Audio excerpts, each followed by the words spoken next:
The book, the central thought, one vote, one seat, one judge, can make a big difference. So can one voice speaking truth to power, especially when it resonates like your own. Will you be that voice? Will you say playing nice with the Proud Boys is wrong? Well, listen, I've condemned the Proud Boys long ago. I think white supremacists, Klansmen, Nazis are ignorant, bigoted morons. I also think that the American people care about the Constitution and Bill of Rights. They care about the Supreme Court. It was a big reason the president was elected. It was a big reason we have a Republican majority. And I think this vacancy on the court, it's the reason I wrote this book that was released just this week, because it focuses on the rights that are precious to so many of us: free speech, religious liberty, Right. the Second Amendment, and how all of them really hang in the balance at the court. And I think that issue matters enormously, and for me, it's the most compelling issue. Absolutely. Now, I will exercise my right and say, was the president wrong to go soft on the Proud Boys in the debate last night? Oh, look, I wish he had been much clearer in his denunciation. I was glad today that he walked that back. No, he didn't. Look, I'm glad that he sought to walk it back. I'm glad his campaign sought to walk it back. But let me be clear also. The press is completely hypocritical on this issue. Really? The press is partisan in this regard. So 10 years ago, 2010, Joe Biden gave a eulogy for Robert Byrd, who was a grand cyclops of the KKK. Yeah. That's 10 years ago. You're really going to go with that? Oh, yeah, you I know better you're a believe master it. debater, and Professor Dershowitz tells me you were the that- smartest student he ever had at Harvard Law. You're going to go with that weak-ass argument here? Byrd, who had a complete enlightenment about how hate was wrong, who changed his life, who spoke about it, Chris, who changed have you his ever ways. eulogized a Klansman? I You're haven't. gonna, Or I'll give you another example. But no, How hold on. about- That's your example. Hold on. That's your example. You're going to use No, that. I'll give you another one. You're I but give you a hold lot on. of examples. But hold on, because I don't want you to run away from the premise, Senator. I'm not you, but I'm not a fool either. He did it in Charlottesville. He did it with David Duke. The old Ted Cruz, who he called Lion Ted when he wasn't insulting your wife and your father, tweeted, "Hey, you're better than this, Mr. President." What happened to that Ted? I don't know if he changed or did just you change for some reason, Senator. Chris, you know, I'm glad you take tips on insults from other folks. Really? Look, Am I insulting you, sir? Oh yeah, How so? oh yeah, you are, and How so? you're enjoying it. That's I am fine. not enjoying it at all. Chris, I'm not enjoying Chris, there anything was a about this time- except having an opportunity for you to say the right thing at the right time. Chris, there was a time when CNN actually cared about being journalistic and talking about facts. Donald Trump broke you guys. I mean, you're just Really? your entire show, your entire network now is just how much you hate Trump. And Really? you know what? I think a lot of people are interested in, you said in your opening, it was very interesting, you said the president didn't say anything positive about the country. Well, I thought the most important moment in the debate last night was when the president made very clear that Joe Biden's policy agenda is shutting down the country, shutting down small businesses, and shutting down schools. And our priority needs to be opening up the economy, bringing jobs back, getting kids back in school. And that's a very different policy agenda. We have had an enormous economic impact from this pandemic. We need to restart the economy. And I think the president and Joe Biden have very different visions. Joe Biden's policies, I think, don't work and hurt a whole lot of people.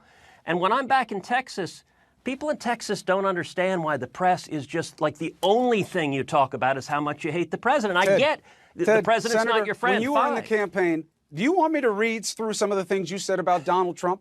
You want to talk about somebody who had a chance to talk about policy but just stuck with a person?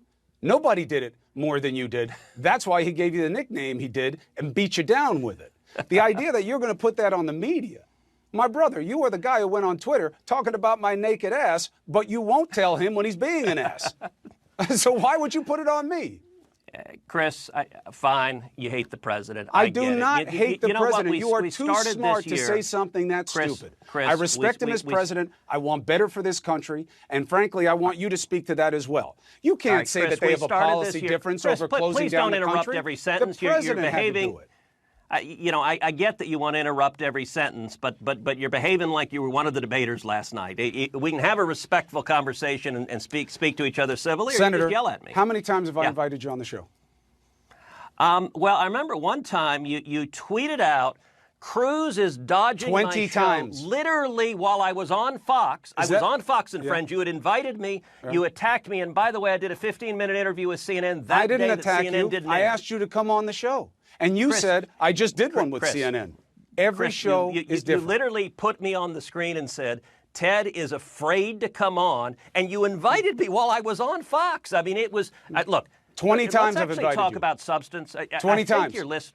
Chris, you're here right now because I want to give you a chance to speak. Chris, I'm here right now, so let's actually talk about Good. substance. Why do I care? And let's because talk last night you say the most important thing was when he talked about the timing of who shut down the economy and when, which was always not the timing. Which was his what choice. The solution is right now. 51 million Americans have lost their job. Right. They want to go back to work. Small businesses want to open up. Restaurants want to open up. They should. Movie theaters want to open up. They should. People want to be able to provide for their families. They should. Moms want their kids to go back to school. Yes. And dads Joe too. Biden and the Democrats dads too. are Dads care responsible about for their the kids in school, shutdowns. not just moms. Dads care too. And you know why it can't happen? And you know why it was wrong for him to tell your governor he was doing the right thing when he wasn't? And he had to learn the hard way? Same in Georgia, same in Florida. Testing, Ted. Testing. Look, testing, Ted. I am a huge proponent of the federal testing, government has but let's not be been, and the president clear. has slow-walked it, sir. Go ahead. Chris, I get that your show wants to attack Texas and Florida and Georgia because they have Republican governors. We have also had much, much lower death rates than many other parts of the country. And it's political, the attacks you're making. I think what we should be focused on, yes, testing. I'm a big proponent of testing. We need to do more testing. Right. Why don't we? But we need people to go back to work. Why don't we? Why don't we do the testing so people can go back to work? Why don't we do the testing so kids can go to school? Well, I'll tell you, I've introduced actually legislation in the Senate to create a tax credit for employers to test their employees on a weekly basis. Why haven't you guys voted on it? Well, the Democrats are blocking voting on everything. They've filibustered legislation multiple times. I don't think either Pelosi or Schumer actually want anything to pass. Did they read Green Eggs and Ham? By the way, have they tried that one yet or no? They're saving that for you. Yeah, Chris, right? Do you actually want to talk substance? We are talking substance. I just like to call out the hypocrisy when it's there because the audience heads stay on straight that way. Because they're not wait, this is the Green Eggs and Ham guy. Is he talking about filibustering? You know, that's what this show is. But I have to tell you, to cheapen it by saying, I want to take political shots about COVID. You know I had it. You know my wife had it. You know my kid had it. You know I network with people all over this country who are still suffering with it. You know I hate that kids aren't in school, or your staff should have told you. I talk about it every night. It couldn't be less political for me. I don't want people to get sick. Chris, and if they tested more, Ted, they'd be better. Governors. And let me say something. There is something disgusting that Democrats are doing, that Joe Biden does, and that you do, which is you try to blame the people who've lost their lives on your political enemies. And that's just not right. It's not right at all. I'm saying that when you hear 200,000 people die, you don't say it is what it is. I'm saying that but you know when what? you could have slowed it down and you right, didn't, Chris, you when own your brother has presided over the state with the highest death rate in the country.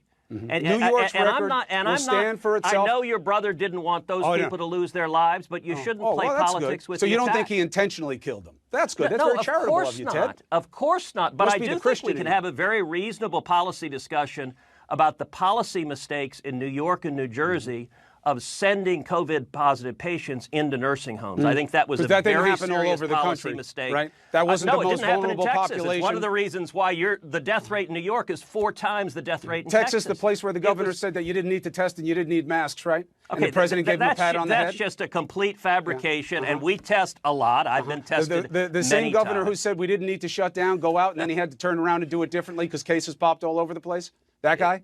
Is that what you're talking about? Was it a mistake? Or is that too political? Was it a mistake when your brother implemented a policy that nursing homes had to accept COVID-positive patients and endanger the lives of My tens brother of was the thousands first of one seniors to in New York say State? that there was a mistake? learning curve and that mistakes were made and they changed things as soon as they could. But then now, don't look, be a hypocrite I could write about that it. off as a political attack, right?